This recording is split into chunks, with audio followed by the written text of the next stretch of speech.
Now, your Alaska Link weather for Anchorage and South Central.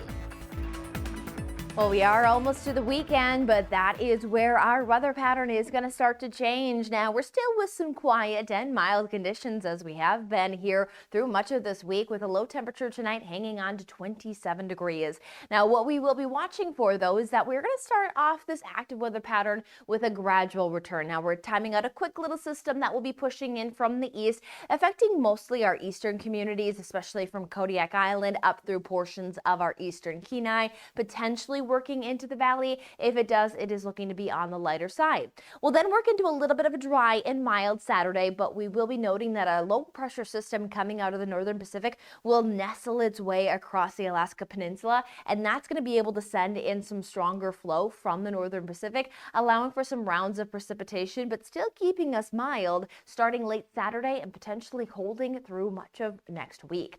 Now, here's we time out the weak wave that is coming its way into our Friday. We can see it stacking up there just for our eastern communities. We'll start to see that as it moves its way to the east, though, it really falls apart, though it's going to allow for at least some portions of the south central to see some light precipitation.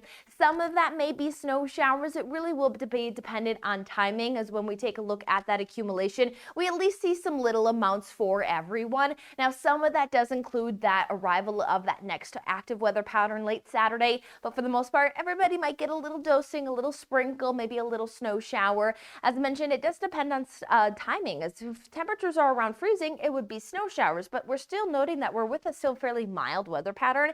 So getting to those upper 30s and low 40s for high temperatures is still in our forecast. So that's going to allow for some transition. So do note that that can create some slick roadways. So always keep yourself wary as we have some precipitation in that forecast. We'll have 12 hours and 30 minutes of daylight. Not as much sunshine definitely going to be seen as previous days, but still continuing to watch that we are gaining over 5.5 minutes per day. We'll top off with high temperatures, even with a return to this weather pattern, at least seasonal, if not above normal. Some spots still trying to flirt with those 40s.